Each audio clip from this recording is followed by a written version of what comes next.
Hey everybody, and welcome back to Sip and Talk. So we've got this really interesting set of sources in front of us today, and they're zeroing in on something, well, something huge that's happening. Yeah, big shifts in spending and strategy. Exactly. And, we've touched on some related stuff before. I think we talked about the U.S. Defense Secretary's views on the Indo-Pacific, which comes up again here. Right.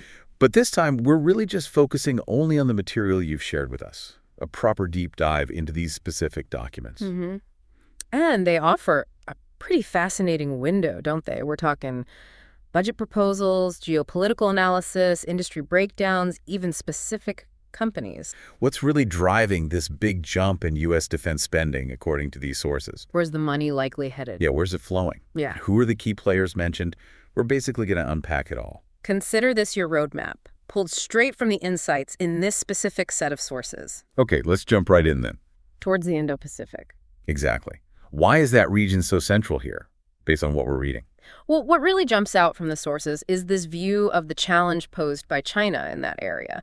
The material digs into the reasoning behind Beijing's actions, particularly through the lens of the U.S. Defense Secretary cited. Okay. It's seen as this mix of, complex domestic stuff, the idea that the Chinese Communist Party links its own legitimacy to pushing nationalism and projecting strength. Right. Showing force helps at home. That's one angle presented.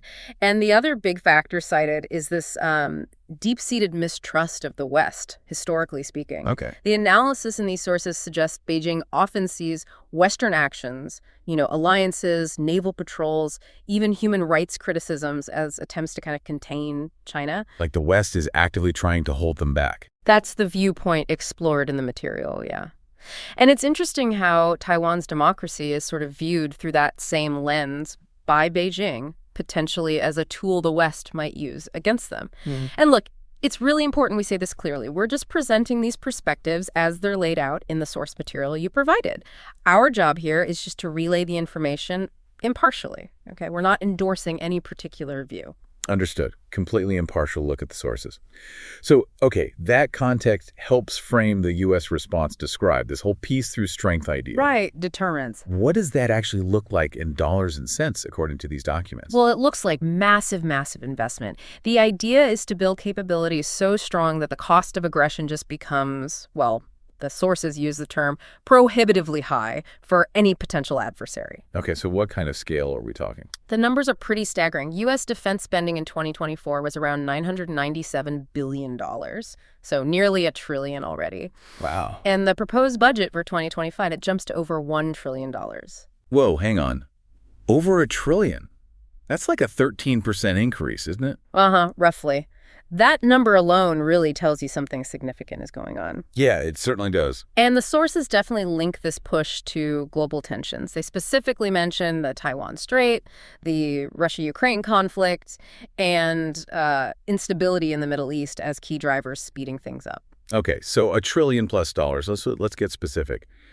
Where does that kind of money actually go based on these sources? Which industries are getting the most direct boost? Right. The sources point to several main categories. Top of the list, maybe not surprisingly, aerospace and defense. Makes sense. Yeah, they're direct beneficiaries because the budget priorities clearly lean towards advanced stuff. Fighter jets, drones, space systems, things seen as needed to counter perceived threats. Okay. Plus, there's this other factor mentioned, allies buying more U.S. arms, think NATO countries, Saudi Arabia. That adds to the demand. And the sources name names, right? Lockheed Martin's a big one mentioned. Yes, absolutely. Lockheed is highlighted for things like the F-35 jet, missile systems, space tech. The F-35 especially is presented as this core project for the U.S. and its allies. And the sources expect a pretty big uptick in orders for them in 2025. So the F-35 is key. What about RTX? RTX, used to be Raytheon. They're another big one. Noted for demand for systems like Tomahawk missiles, the Patriot air defense system. Okay. The sources specifically call out demand from places like Saudi Arabia and Europe as driving business for RTX. Got it. So jets, missiles, space. What's the next big direct spending area? Shipbuilding and maritime. This connects back to that Navy goal we mentioned, expanding the fleet. Right, the 381 ships target by 2030. Exactly. And the proposed 2025 shipbuilding budget alone is, it's eye-popping, cited at $33.8 billion. $33 billion? Just for ships. Wow, who builds those? Key players mentioned include Huntington Ingalls. They build carriers, submarines. They benefit from these huge long-term Navy contracts. Stable work. Very stable. And General Dynamics is another major one cited. They do Virginia-class subs, destroyers. Their growth is linked to the fleet upgrades and things like the IUKS deal with Australia, which involves submarines. Okay, fleet expansion, international deals. Got it. And the third major direct category mentioned. Cybersecurity and information technology, increasingly vital, right? Yep. The driver here is just this escalating need for sophisticated cyber capabilities, both defense and offense, plus integrating more AI into military ops. The sources actually point to a specific increase in the DoD's digital budget for 2025, aimed squarely at boosting cyber defenses, especially against threats linked to China and Russia. So gearing up for the digital fight. Any specific companies called out here? Yep. Palantir gets a mention, known for AI and big data analysis. They're seen benefiting from more contracts in military intelligence, logistics, basically making sense of all that data. And L3Harris Technologies, they do critical communications, electronic warfare systems. Demand for their stuff naturally rises with overall military modernization. But, it's not just about those big prime contractors. The sources make a good point about the ripple effect. The supply chain. Exactly. This spending surge flows all the way down, hitting companies both upstream and downstream. So the ones making the basic parts and the ones helping assemble or maintain things. Precisely. Upstream, you've got the foundational suppliers, specialized materials, components, manufacturing gear. Sources mention companies like Shin-Etsu Chemical. What do they do? Silicon wafers, essential for the high-performance chips in military radar, comms, everything. And Applied Materials, they make the equipment to make those complex chips. Gotcha. The sort of hidden gears behind it all. And downstream? Downstream is more about integration, specialized packaging for military-grade chips, maybe large construction projects. Sources mention ASE technology for chip packaging and testing, making sure they're rugged enough. Right. And Fluor Corporation for big engineering and construction, like military bases. They all benefit by supporting the whole life cycle. Okay, now, here's where the sources seem to suggest things get really interesting. They spend a good bit of time on the semiconductor industry. Ah, yes, the chips. Yeah. As a major, maybe less obvious, beneficiary, why are chips so central here, and why is this maybe a different kind of opportunity? Well, what the sources really hammer home is just how fundamental semiconductors are now. They're literally the brains in everything: modern military radar, missiles, drones, AI targeting, cyber defense, you name it. They're not just parts, they're the core tech. Exactly. And the sources even put a number on the military chip market in North America, over $2.5 billion for 2024, and expected to grow with the budget increase. $2.5 billion just for military chips. Wow. And then you have policy backing it up, like the U.S. CGPS Act. Remember, that has $2 billion set aside specifically for boosting domestic chip production for defense needs. Okay, so chips are vital, policy supports it, but why look at chip companies instead of, say, Lockheed? The sources seem to suggest it's about benefiting without being purely a military contractor. That dual use angle is a really key point in the material, yeah. Chip companies often play in huge markets serving both military needs and massive civilian sectors: phones, cars, cloud computing, and obviously the AI boom right now. So they're not solely dependent on defense budgets. Right. That diversification is significant. Their revenue isn't tied only to government spending, which can fluctuate, unlike maybe a pure defense contractor. Diversification? Yeah. That's a big difference. It is. And the sources also kind of hint at another angle that for some people, providing essential components might feel different ethically or reputationally than directly making weapons systems. That's a fair point. Yeah. So which specific semiconductor giants get mentioned in the sources? A few key ones. TSMC has highlighted the world's leading manufacturer. They make the most advanced chips needed for top-tier military systems and the latest civilian tech. Right, critical player. And the sources note their big investments in U.S. factories are partly driven by defense supply chain security concerns.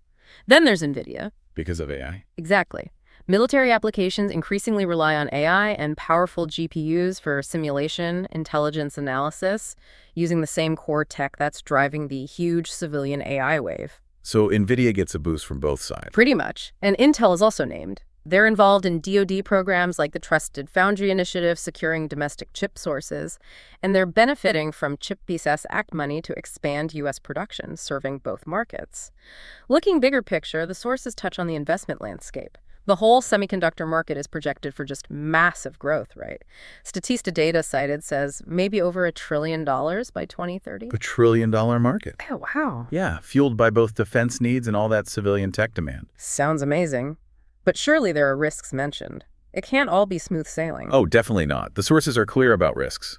Geopolitical tension is a big one, especially concerning TSMC's location, given how central they are to the global supply. Yeah, that's a constant worry. And supply chain issues, bottlenecks, we've seen how disruptive those can be. That remains a risk for anyone relying on these complex global manufacturing processes. Okay, so let's try to wrap this up. We've looked at how these sources connect the defense spending surge to geopolitics, especially the Indo-Pacific focus and the perspectives on China described. We've identified the direct beneficiaries, aerospace, shipbuilding, cyber. Right, and the supply chain effects. Yeah. And then this really interesting angle on semiconductors as this crucial indirect player benefiting from defense, but also that huge civilian tech growth. And as the material emphasizes that semiconductor industry offers this distinct way to potentially gain from defense growth while being plugged into much larger, growing civilian markets. It gives them, according to the sources, a different kind of risk profile. And look, as the sources themselves are really keen to point out, understanding policy, budgets, global events, it's all crucial here. Yeah. And just that important reminder, we're not financial advisors, right? Absolutely not. This whole discussion is purely based on unpacking the information you sent us. So please, any decisions you make require your own careful thought and ideally talking to a qualified pro. The sources even caution that. Yeah, definitely. And, thinking about this overlap semiconductors being key for both military might and civilian tech like AI, it raises a pretty interesting question for you to chew on. Oh. What does this growing convergence between defense and commercial tech really mean for the future of innovation itself? Does military need drive civilian progress now? Or is it the other way around more often? Something to mull over after digging into all this. And hey, if you enjoyed this discussion, definitely hit that subscribe button for Sip and Talk. Please do. And while you're at it, check out our friend Micky's YouTube channel. He's always got some interesting stuff happening over there. Give him a follow. We'll catch y'all next time.